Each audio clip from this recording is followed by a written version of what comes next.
Upendo, Milwaukee. It means I love you. Welcome to the Nyumba Upendo show, the House of Love on WNOP 860 AM, 106.5 FM. I'm Kweku Dr.Alisia. And my name is Dr. Alisia Moutry. Happy to be here. Hey, we in here with the A team. I just been listening to Debo and Jermaine all morning. Hey, Jermaine, I just need to hear you laugh before we even get the show going, because I think that's the thing for the day. Very contagious. Laughter is good for the soul. Yes, sir. Yeah, Jermaine done got 4 dinner invite and whatnot. Like, no address for the dinner invite. So, hey, you know how we do it. We can't start our show before we do our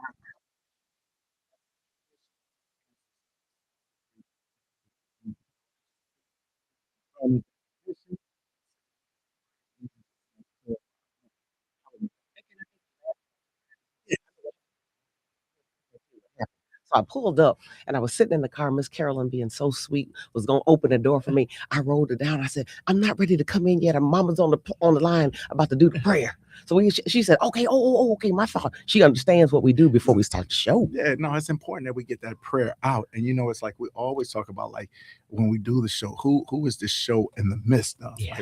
Like who do we want? And you know who I thought about today? Well, I was thinking about they was calling Debo Barry White on the phone, but when I think of a phone, then Tyrone they called and he was like peace, love, and soul. But I thought about Mr. Don Cornelius and what he did was soul train for our people. And so people was at him and it was like, man, why did you do soul train? Couldn't you do something different? He said, hold on.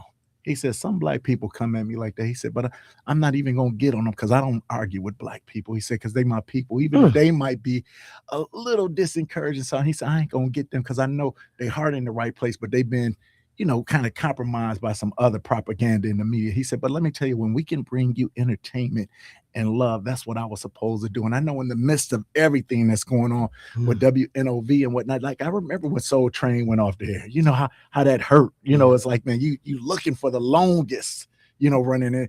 We always take pride in saying, hey, WNOV, yes, the oldest black radio station.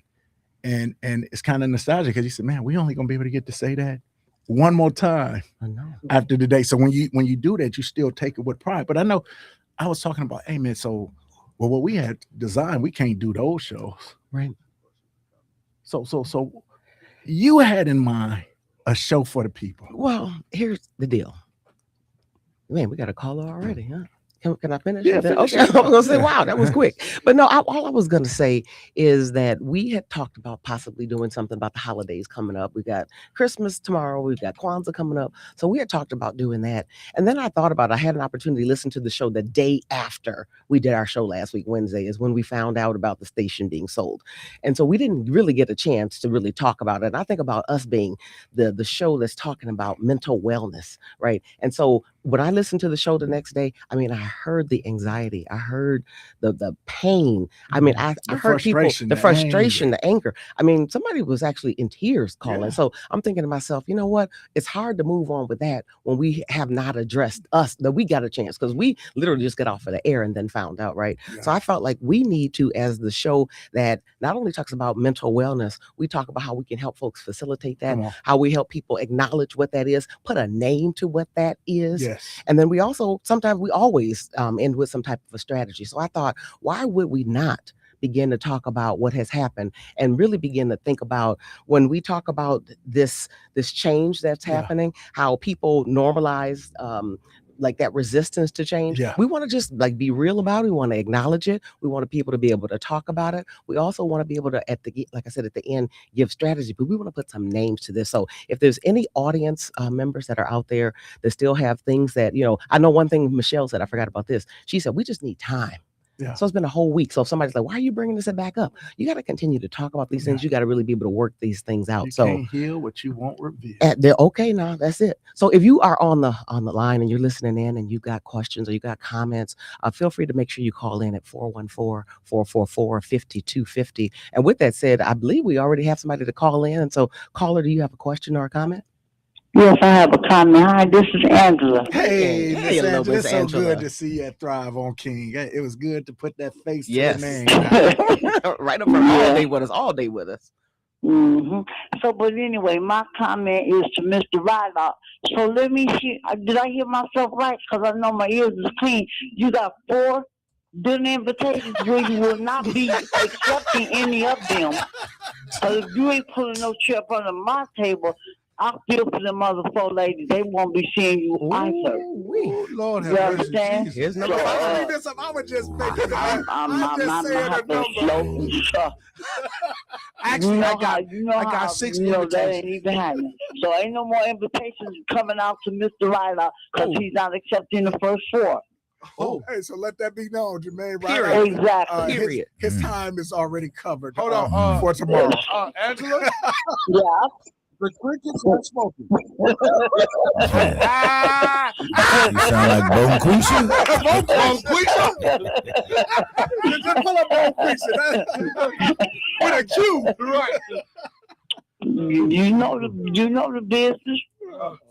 You know what? See, thank you, Sister Angela. And you know what? This is why we love the voice. This is the voice of the. We talk about so many. No, and you know what? Sister Angela is like, the people who call on a consistent basis, and they give love, and we have this, and even the light moment we was able to have, Jermaine, when the lady called and he was like, "Oh, we come have dinner."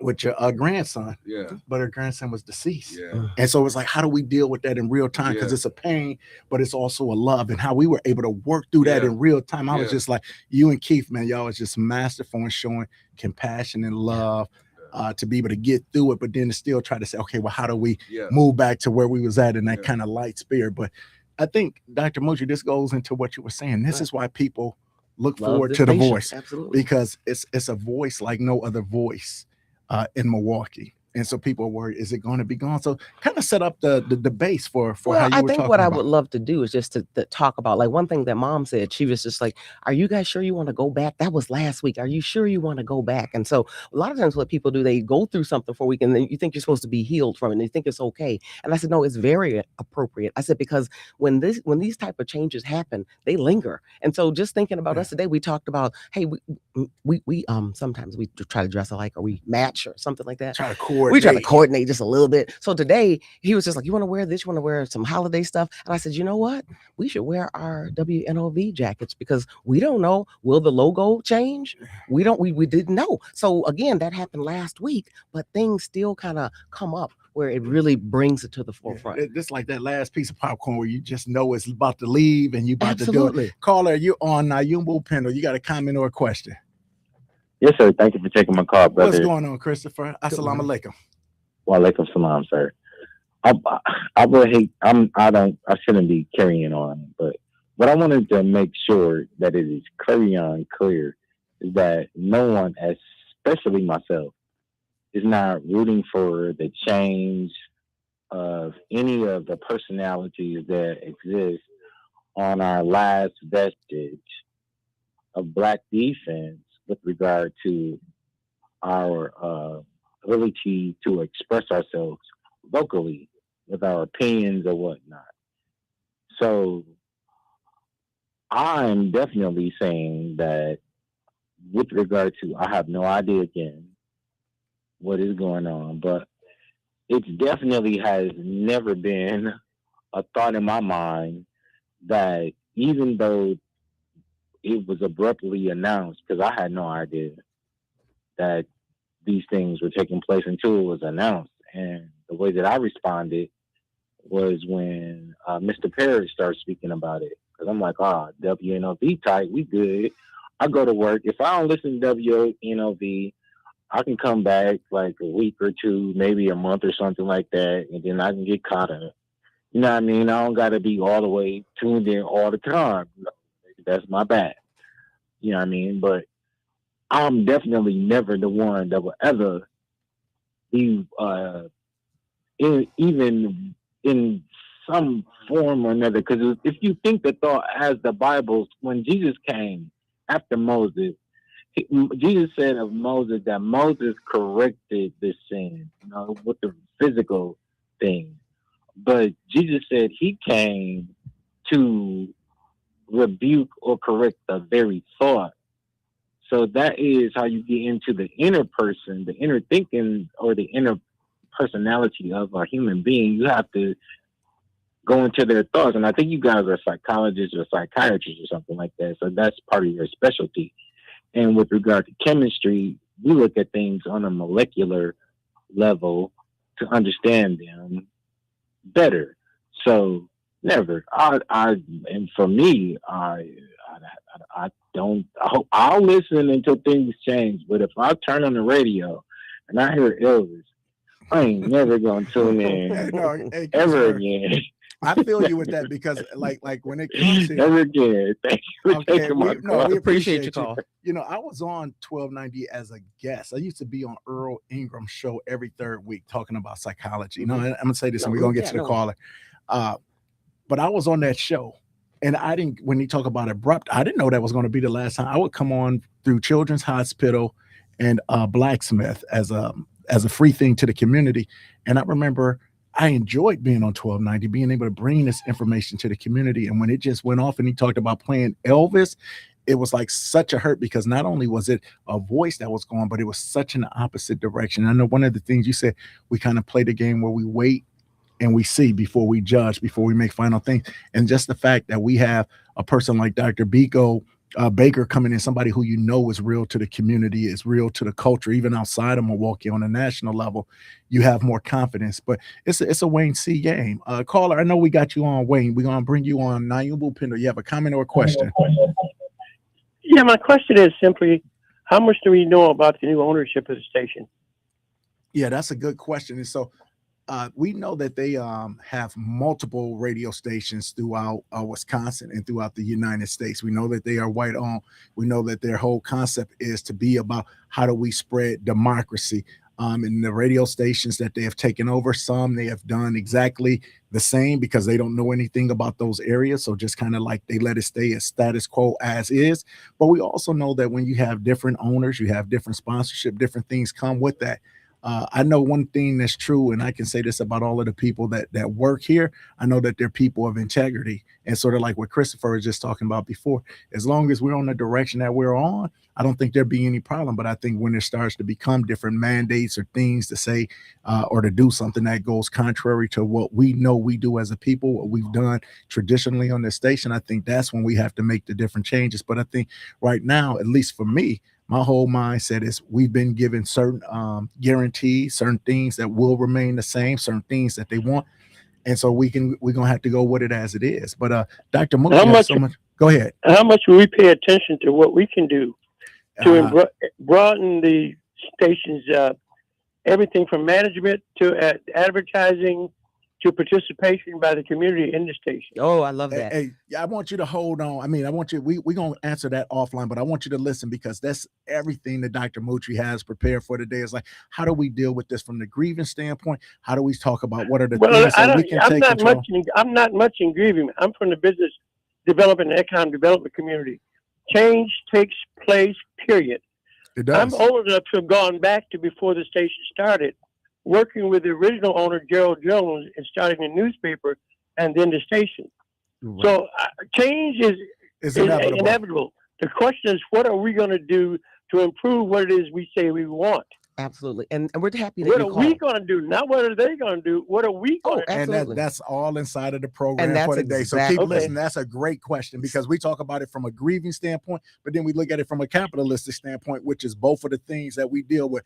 It's an emotional component, but then there's a business component. Great question. Thank you so much. And being a teacher in the classroom and working with teachers, we always give an opportunity to talk about the issue, but then we're not going to stay there. So I'm happy that you called because we will make sure we spend a portion of the show talking about the solutions and strategies. We want to hear the voice of the community because again, we can like not be happy about it, but then the next question is what can we do about it? So you've already started that conversation. So you're right on the money. Throw another thing in. Why did Black people sell the station? No, and I think that's one of the things that's part of the discussion that ought to be had because that's an inevitability of anything that exists in our lives. I think you hit the nail on the head. And I remember Michelle and Keith talking about this on that Thursday before, when we talk about advertisement dollars, when we talk about people who come on and say, "Oh, we love the show," but how do you show that investment in a financial standpoint so that it can run? Because when we look at any business that fails, it's always going to usually 99% times be because of the financial, because of the capital reason. But I want you to listen on, because we want to get the base of this show kind of set up so we can go into all of those pure comments and conversations that you just stated that was so valid. Thank you for your Okay. call. We appreciate Thank you you. for taking the call. Right. Number Bye-bye. love. We got another caller. Okay, let's go. The because caller, we you got a know what's in. comment? You got a comment or a question that we're gonna set the foundation for the show. Good morning, Good morning. ladies and gentlemen. Good morning. Grand Rising. This is Rick calling from Germany. Yes, sir. And first of all, I'd like to take time on your show because you're a therapeutic show. I would like to thank Miss Ebony Sally, who does another show on Oh, yeah. Friday, Community Heartbeat, Community Health. On the outreach, yes. Excellent show. I would like to thank her for, not in a joking way, but seriously considering visiting me here in Germany. I didn't take it as a joke when she made that comment. And a wellness check on members of the audience is a serious thing. Mm-hmm. So I would like to thank her for just the thought of doing that. No, I was listening to that show, Rick, and she was like, "I'm gonna be in Germany. We have to get together." And when I heard your story, man, it made my heart pause for a minute with your transparency and honesty. But I think that it was a real sincere reach out just to say, "Hey, you call so faithfully, you listen so faithfully." To say, "Hey, let's put face to name and to be able to break bread together." Yeah, she slowed me down because I can watch on my phone as well as listen, and I had to step back, not only because of the way I'm living, but also because I'm a married man, and this beautiful woman was talking about gracing my doorstep. Uh, so I politely backed out. No. But I would like to say I wish you and your show much success in the new year and with the new owners. I hope this show continues because it is a needed thing. And the voice that you extend not only to the Christian community, but to the Islamic community is a necessary thing as well. Ladies and gentlemen, I'm done. Ashe, Thank you appreciate for you. your kind words. We I know really we're coming appreciate up on a break, Jermaine. So what we want to do is say, hey, listen up, because when we come back on the second hand, we're going to still open up with questions, but we're going to start off with Dr. Moutry's basis of how do we kind of start to do the next level on this show. So you're listening to Nyumba Upendo, WNOB 860 AM, 106.5 FM. We'll be right back.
Really, just like my man should do.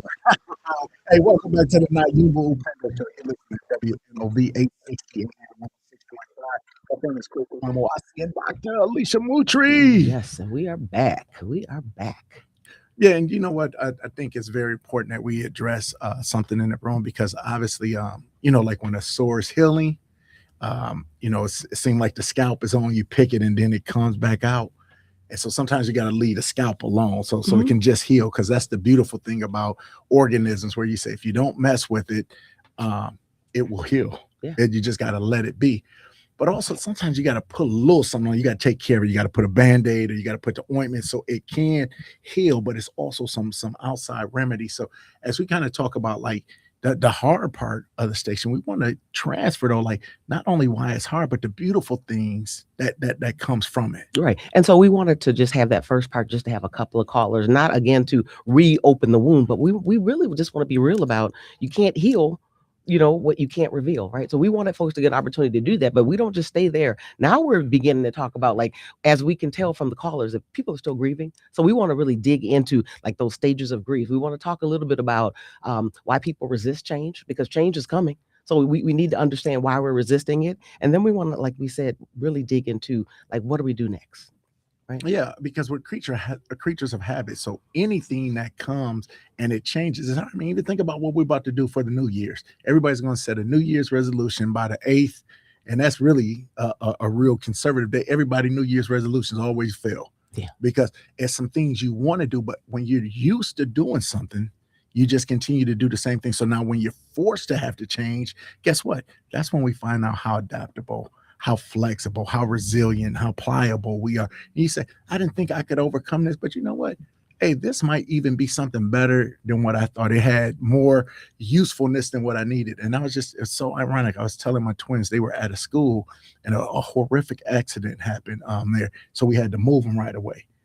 And I was like, it's almost like what Joseph told his brother. He said, you meant this for evil, but God meant this for good. And so now they're both in better places than they would have been even before. Absolutely. No, what I was just going to say. So Doc, I'm going to put you on the spot here. All right. Because again, as you heard some of the callers in, people are still grieving. So I want you to really dig into like these stages of grief. And I want folks in the listening audience to like sort of identify where they are, knowing that you don't stay in one stage all the time. But I want us to be able to move from grief to grounded hope. Okay, let me say that again, from grief to grounded hopes. I want us to just, first of all, let's just put it on the stage about what are those common components of grief that people go through. Yeah. So when this was coming up, it really wasn't just grief. It was what they call anticipatory grief. And so anticipatory grief is you find out your mom is dying. So the first thing what you do is denial. No, it ain't true. This can't be happening and whatnot. After the denial sets in, then there's an anger. I'm upset. I'm upset at God. I'm upset at the world. I'm upset at this disease. I'm upset maybe at my mom for doing something to contribute to this or whatever it may be. And then because it's anticipatory, meaning it hasn't happened, but the doom is looming, there's a bargain. What can I do if I just pray, if I just do this, if I give this, if I go there? We go into this bargaining thing like if this happens, I'll be the best. I won't do this again. But then people, once the bargaining maybe doesn't do what they want, they go into a depression, and it's a sadness. And the sadness leads to another time of sadness. But what the sadness does is what you were talking about. It goes into, okay, this is what it is. It is what it is. I got two things I can do. I can be paralyzed by this, or I can be propelled by this. And so then what we go into is the acceptance stage. And acceptance is like, hey, this is happening. So either I can be paralyzed by it and be run over by it, or I could be propelled by it, and I can look at what's the future, what's the hope, what's the beauty of the other things that might be able to come from it. Now, these stages aren't linear, which means I can go from, man, I'm in denial to straight to depression, then go to bargaining. I might not even hit bargaining and just go to acceptance because I understand it is what it is and I go there. So it's not like a clear linear stage, but those are some of the emotions that we can expect when we're dealing with anything from a grief, especially a sudden change and things that hasn't happened, but we know are about to happen. No, I like that. And, again, we, talking about the loss of this show or this radio station, right? But I want us to also begin to think about, this is the holiday time. We've got people, again, dealing with grief during this time. So does that magnify typically when we talk about the grief thing? Whenever you start talking about the holidays, and I think I mentioned this on the show before, the American Psychological Association did a study, and it showed that 89% of people levels of anxiety and depression go up around the holidays. Now that's if nothing's going on. So now you start to think about all of the different things. There was unfortunately on the college campuses at at Rice University in Houston, in Houston, Texas, a young soccer player, only 19, died by suicide. Her family has to deal with that right now. We talked about the Dallas Cowboy player who had died by suicide early. His family still has to deal with the aftermath, and it was said that his fiance was pregnant. So now she's got to deal with bringing this baby in the world. But I just had a good friend of mine. I just want to give Major Cooper some love. He just lost his dad. And now he's got to deal with that. So I just want to send that love to him. But somebody just had an operation. Somebody was just in an accident. Somebody just got some news that they didn't want to hear. And it's hard. So when you start thinking about that, what happens in the world, we say, what else can happen? What else can happen? Then you get something like that. I can't get a break, right? You say it's just something else. And one of the things I read, and when I sneaked in your notes, when you said why stuff like this can hurt so much, because it's not just the pain of the radio station, but it's a working memory. We always talk about that cellular. Christopher was talking about on a molecular level. When we have a cellular DNA, you think about all of the things that was ever once taken from us as a community, whether it's our language. That's why it was so important for me when we did the show Nyumba Upendo, it's like, what that mean? Because sometimes even as Black Americans, we can lose sight of what was stolen from us. That was our natural tongue. And when people hear that ain't my natural tongue, yeah, you know why? Because that's a Stockholm syndrome. We done lived in America so long, we forgot what was taken for us and think this was our natural language because it was our first language taught to, even though it was not natural to our DNA. So when we say Kwanzaa, the second process or the second day is Kujichagulia, which is a self-determination, like the right to name myself, to own myself. So even when we talk about like the Oklahomas and the Tulsas and whatnot like that, that red summer of 1919, when everything was going financially, a capital standpoint, decent for Black people because it was the separation stage. But guess what? It was other white people said, no, we can't have this. We're gonna take this from you. We're gonna burn it down because we can't have what you have, and you didn't came too far. You just a generation out of slavery, and look at how you already propel it and what's gonna be the future for us and our children. So when those things happen, like what happened with the state, that brings back all of those memories. So it's not just the radio station that we're hurting about. It's like what's there. And then when you look at the administration that's in office and he's talking about MAGA, make America great again. Well, what are they trying to do? They're trying to make America great again when who was really the only people who ruled the world in America? It was white male landowners. White male landowners. It's amazing to me. White ladies be talking about shut down DEI, the white ladies. I was like, they were the one who benefited the most from civil rights. So the DEI, once they get after the Black, the brown, the gays, guess what? They come in for the women. So those white ladies that's so riding with Trump and all of them and the MAGA. Hey, so the triggers, right? They're just adding on. It's like a snowball effect, the way you just described it to me. Because there's so many different things that's awakened. It's like, like when you feel one pain, all of the other pains that you would kind of suppress, that you put down, say, I'm not going to deal with this right now. Once that little door come in, everything else comes out and it comes pouring out. It does. And one of the, again, I'm gonna have you to just do those stages just one more time of the different grief components. And I'm going to dig into one. Okay. So we start off with denial. Right. Then we go into anger. Then there's the bargain, and then there's the depression, and then there's finally acceptance. And I love that you talked about how those are not linear. We may be ready to accept, but then something happens that make me angry again, and I kind of back cycle into that, right? So I was really wanting to dig into that whole acceptance component because we are a people that we just don't like change. People resist change, and there's some pinpoint reasons why we do it. Even good change. That's a good point. That's absolutely right. So there's just some components that we can really just talk about that really, and we want you to identify, like, why do you resist the change? Again, it could be this change here, but it could be any change in your life. Again, especially when you've lost something, right? So I would just start with one, if that's okay. Yeah. People again begin to have a problem with change because of trust. Like, I don't trust. I don't want to do that change because I don't trust the new leadership, or I don't trust how this is going to help me. Look at NPS. Yes. New leader come in, make some sweeping changes. You say, Major. Come in, do something.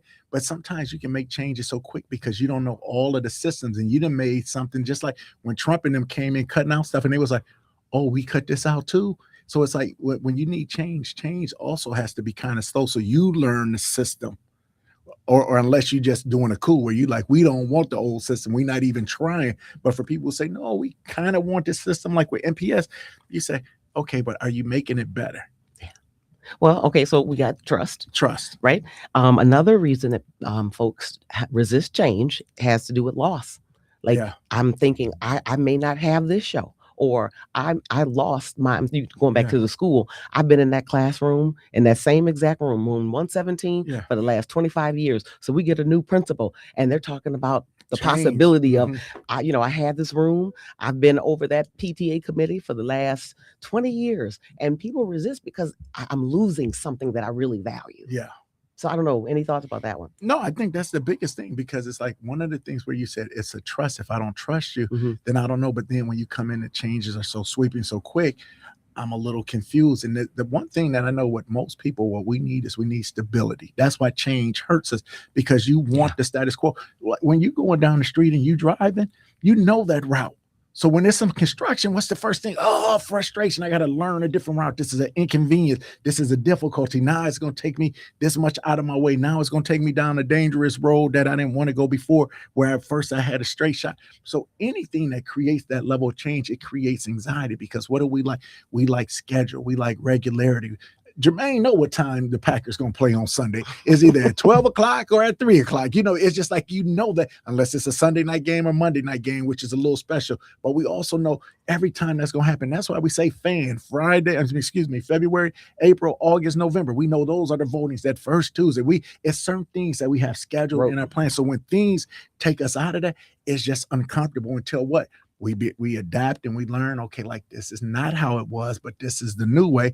And then you start to get used to it. And then once you get the muscle memory for the new pattern, all of that anxiety leaves. But it's just the anticipation in those early parts of it, where it's just like, I don't know what's going on. It creates a kind of cognitive dissonance. And you just kind of dove right into that next one. I don't know. I don't even understand what's happening. I don't even know if I'm even competent to be able to stick through this change, right? So we talked about resisting the change has to do with trust, like lack of trust. It has to do with, I'm going to lose something that I value, something that I'm comfortable with. But then the other one that has to do with incompetence, meaning like, I don't know if I know how to do what's coming, what this change is coming up, right? I think about, like a matter of fact, I think about not knowing, like all these players and these teams are changing their players around. We're getting ready to go through possibly some changes here in the city, right? And the question is, I kind of go like, I don't do well when I don't really know even who's on the team. I don't know what their pedigree is. I mean, I get like, I kind of like resist all these changes because I'm now gonna have to learn some new stuff.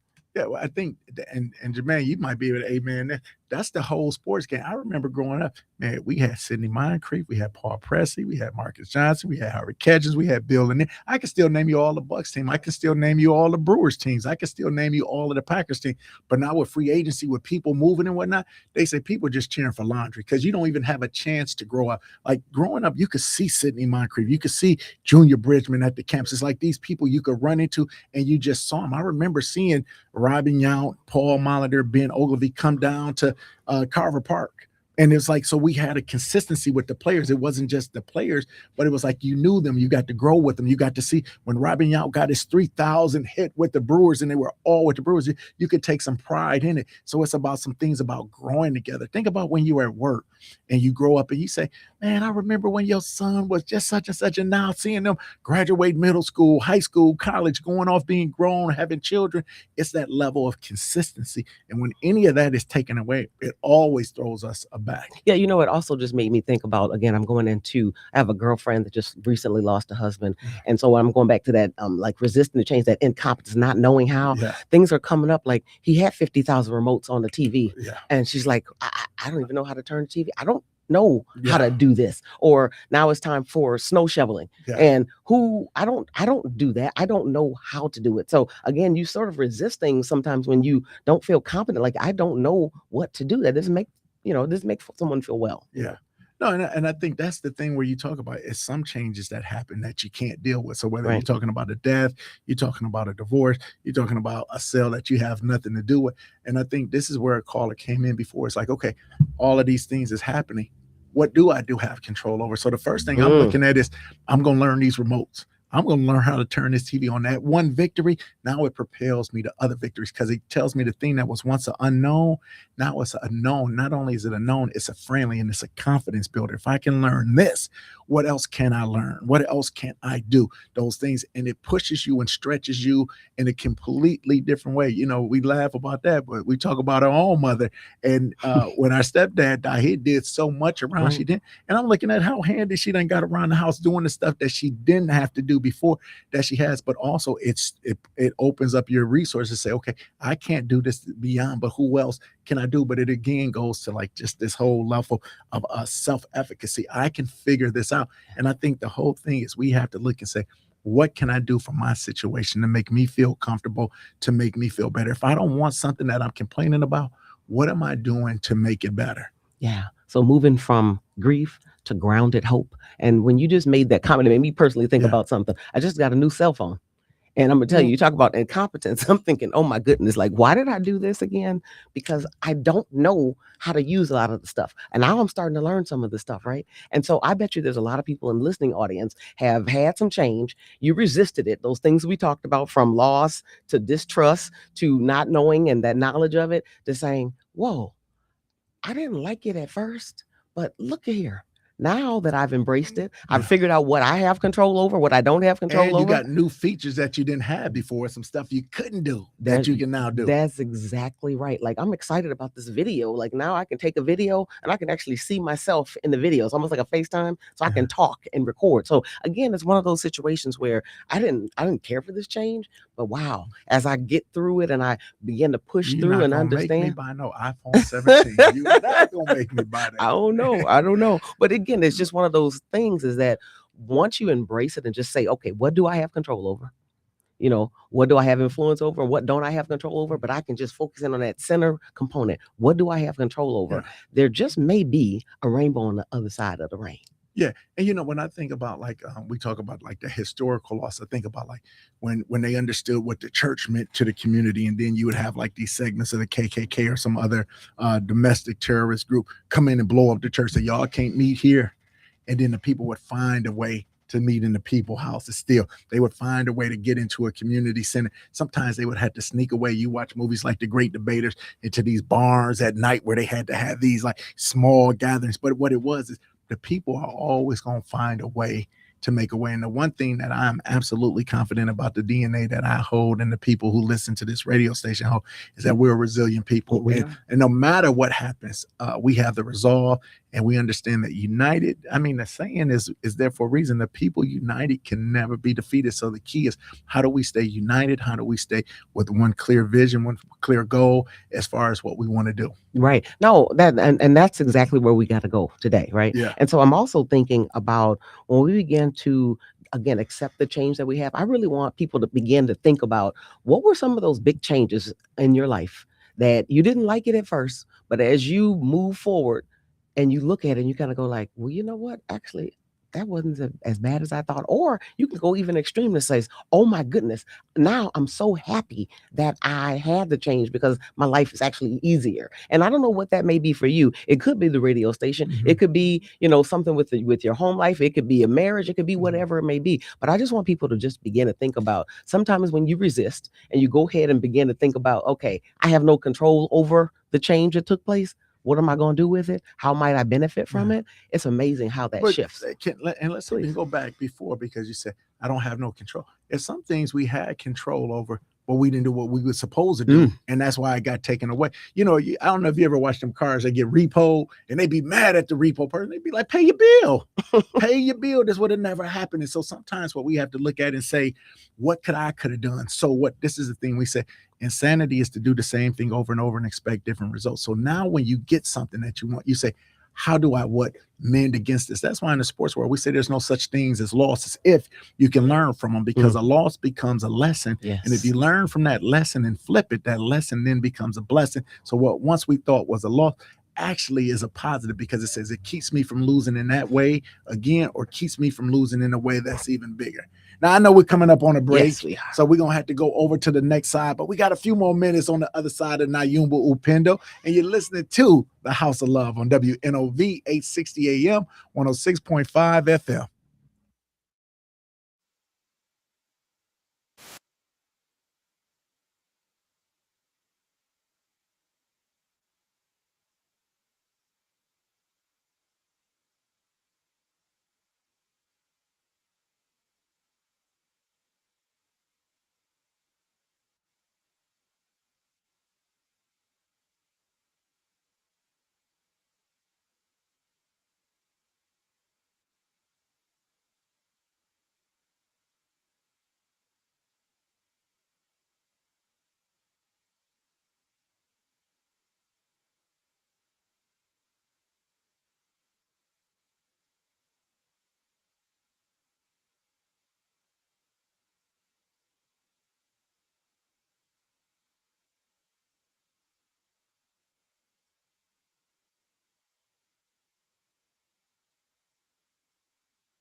Welcome back. You're listening to Nyumba Upendo, 860 AM, 106.5 FM.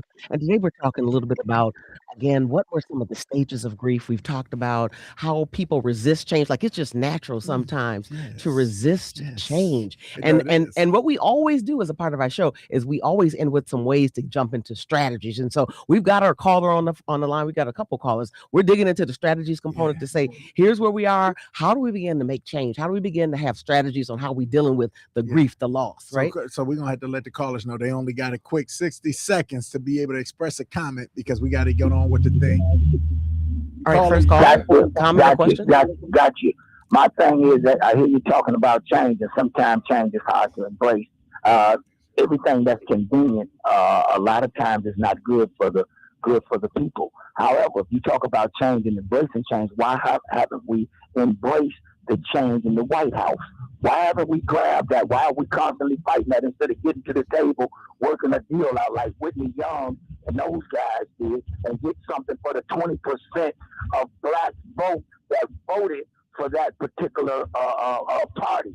That's change. I'd like to hear that. I'll take that off there. Thank you. Okay, yeah, no, I'm glad you said that. And you know what? If it was McCain, if it was Romney, I would say, or even Bush, I would say, yeah. But what you're dealing with now is you're dealing with gangsters. You ain't dealing with people who you can really come with. What you're dealing with people who are scrupulous. We got a man in the White House. Why do I want to negotiate with a child molester? Somebody who thinks it's okay to have sex with 14-year-olds, somebody who's a 34-time convicted felon. Why do I want to do business with somebody like that when they've already showed us what they wanted to do? You said, hey, 20% voted for him, but that didn't stop them from gutting out DEI. Yeah, 20% voted for him. That didn't stop them from taking away different levels of funds. That didn't stop them from sending the National Guards on their own people. If you can't see what's going on with this regime, this is not a democracy. They're going towards an autocracy. So when you start looking at why do I not want to change and embrace this thing? Because they trying to take America back, literally, we said that earlier, to make America great again. And that's the 1700s, not even the 1900s. They're going to a place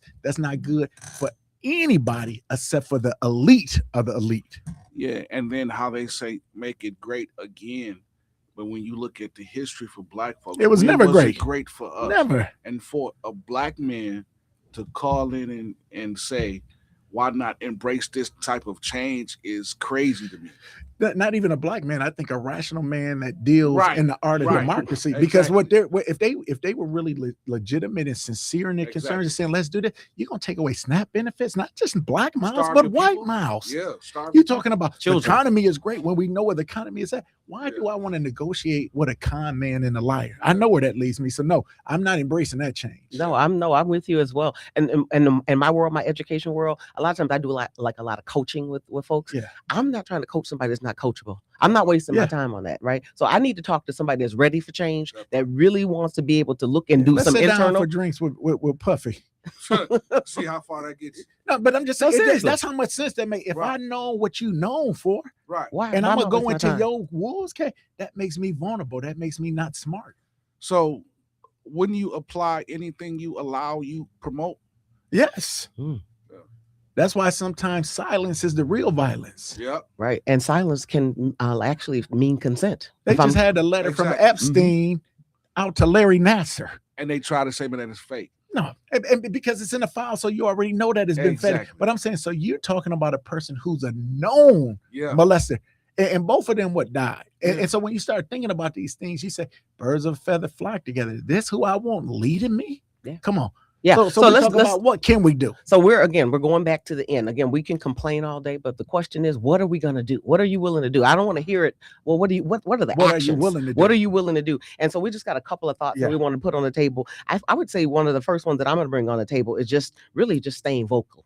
Not being silent. Because that's what we just said. Silence is violence. There you go. And sometimes silence means consent. So really just stay vocal and not being silent. So again, us allowing, some of the folks again this morning, they began to just talk about it. Again, be vocal about it. But then again, not just the complaints, but then the question is, what are your recommendations? What would you like to see happening? How are you going to go about connecting? And when we had a meeting with the management, the new management, they talked about, they want to be able to hear what the people are looking for, the staff. So you got to be able to stay vocal and not be silent in a respectful way. I love it. You want to do another one? Go ahead. Okay, I'll do one more. The other ones I was going to mention as far as strategy go is being able to support Black owned. I know a lot of folks are upset about the new ownership not being Black, right? But the question is, how are you, going back to you, how are you supporting Black businesses? How are you supporting Black media? How are you supporting Black business? And I mean intentionally, not just by we just happen to meet there, but how are you like really focusing in and say, let me spend some dollars here? Yeah, and when we talk about Kwanzaa, some say Ujamasa, some Ujama, but when we talk about cooperative economics, this is about to be a season where we go to like a lot of different things and we see vendors and we buy from them. But that spirit of Kwanzaa just can't be during these 7 days. That's got to be throughout the whole year. How do we not only invest in Black businesses, but businesses that invest in the Black community? Because see, I don't want to. Fred Hampton was famous for saying, I don't want to replace a white capitalist with a Black capitalist. So if I'm supporting a Black business, but that Black business don't do nothing for the Black people, that's like supporting the ops anyway.